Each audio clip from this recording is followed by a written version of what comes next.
think we'll do something that we haven't advertised, and that's Chippy on NZ Herald this morning, because I saw this clip going around. sorry to say this again, but the right-wing trollosphere today. I like that. It's my new favourite word. Really? Trollosphere? Trollosphere. Okay. Trollosphere. I just made that up tonight. Someone Google that, see if that exists anywhere, and if it doesn't, register it for me. Trollosphere. I saw this in the right-wing trollosphere today, this interview, and I'll show you the clip that is being shown by some in the right. And their basically point is, they get to the end of it, because it's actually quite compelling what Chippy says. Like, he's laying out the evidence for him not knowing. I know it's hard to prove a negative, but he's laying out what it is. And at the end of it, the right-wing trollosphere that is talking about this, they basically go, oh, as if, and that's it. So, because it's actually, I think it's quite a good response from Chippy, and they've cut this, and they've put it out to the public, and their comeback at the end of it is, yeah, I don't believe that. For anyone who believes, no proof is needed. For anyone who doesn't, no proof is enough. Right? It's a really good way to think about these debates when we have them. So he's asked about the Jevon McSkimming situation. It's only 2 minutes. We'll just have a look at it. We'll let it play through. And he explains about not just that he doesn't recall the conversation, but other people that were in the car don't recall the conversation. So there's a couple of people that are saying that were there. And then the right-wing trollosphere goes, oh, as if that's their comeback to this. But let's have a listen to what Chippy had to say.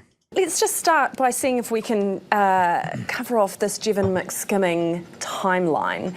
He says, Andrew Costa says that he told you about it earlier than you said you recollect, but he was reasonably specific about it. In the back of a Crown car, in a trip around the South Island. That doesn't ring any bells at all?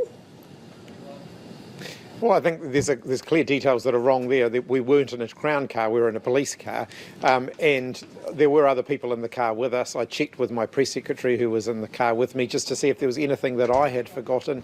She also has no recollection of that conversation ever taking place. Had that conversation taken place, I don't think Jevon McSkimming ever would have progressed as far and as fast as he did in being promoted to the statutory Deputy Commissioner of Police. All that. It's funny. I also think if you're ever in this kind of position of power, what you'd say to someone is, can you email this to me? I mean, I spoke to people on Friday night who wanted to ask me questions or who wanted to give me an idea. And on Friday night, I went, just email me. It's so much easier if I have it in writing, then I can respond to it. So, the police minister for the opposition or for the government at the time, you kind of giving him a casual chat.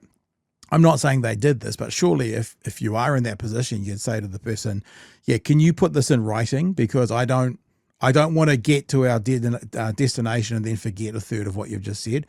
So put it in writing and bring it to me. I'm not saying that happened, but I mean, I guess Andrew Costa said in that interview, one thing he learned was to never do anything casually from now on. But yeah, if you were in a conversation as a leader and it was a casual chat, surely you'd also go, yeah, can you email that to my PA because I want the details in front of me so I can reference it.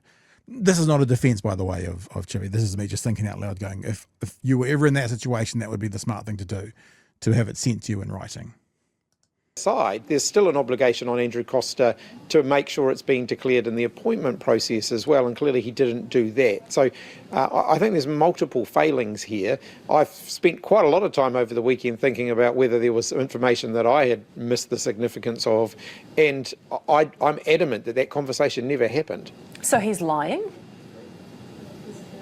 Well, he clearly has a different recollection of what he told people and when. It's not just me that he has a different recollection of that with. Mark Mitchell doesn't agree with him. The Deputy Public Service Commissioner doesn't agree with him. The Independent Police Conduct Authority doesn't agree with him. It's a pretty good defence that Chippy's mounting here. This is like if you were trying to defend yourself, it's a pretty good defence listing off all these groups and people who also disagree with the one. The Deputy Public Service Commissioner doesn't agree with them. The Independent Police Conduct Authority doesn't agree with them. So what is his strategy then? Is he just trying to share around some blame on his way out the door, or what? I was disappointed in his interview over the weekend. I accepted at face value what I thought was a sincere resignation and acceptance of responsibility last week, and I thought it was good that he had done that. He then seemed to undo all of that in his interview on Sunday, which I thought was really disappointing. Do you believe Mark Mitchell when he says, no, I didn't get told about it, when Andrew Costa says he told me about it? Yes, I do. Okay. There you go. As I said, we don't know what happened. Andrew Costa, when he was asked by Jack Tam, have you got evidence for this? He went, no. So we can't know what happened. But if someone was going to mount a defence, that was a pretty good defence from Chippy. And a bunch of the right-wing trollosphere's response right now was, you're right. Like as if the press secretary wouldn't just agree with him. Whereas it's like, he's lined up a few ducks there to kind of go, this is what it's at. Any thoughts, Ems? I'm confused. I will be honest, I liked Costa. I liked him. He had some great social views. I think he was a great appointment in his new job that he was in. And this whole thing has made me question all of that.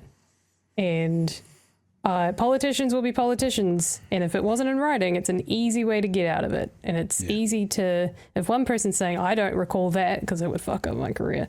I don't recall that because it was also fuck up my career. Then it aligns, right? That's two politicians aligning that they didn't know something that would be career ending. Yeah.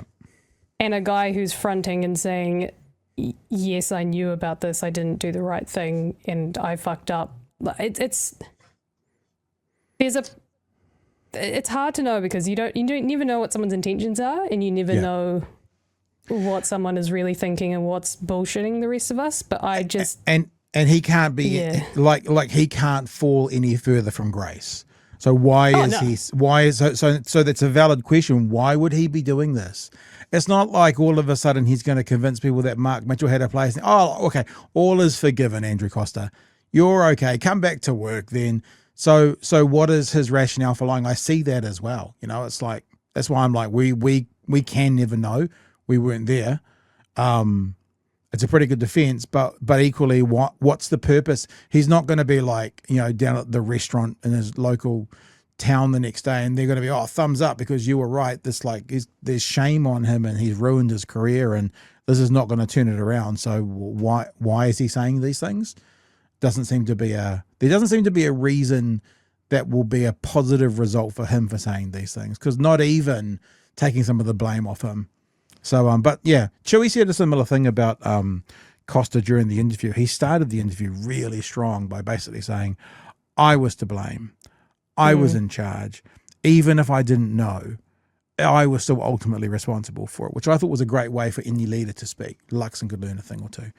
But then Chewy said the longer the interview went on, the less he thought that he was a decent leader. So almost a bit like you're saying, you liked him and did it. It was like Chewy liked him at the start and then got kind of more and more wary of him the more he spoke during that interview.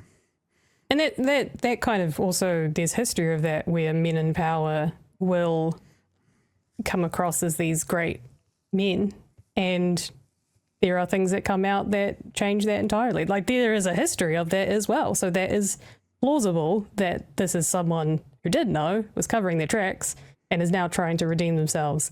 Like that is also a very plausible possibility as well. Yeah. So yeah, I mean, I guess and he's coming from an organization which has been found to have systemic issues and a bit of a boys club attitude. So yeah.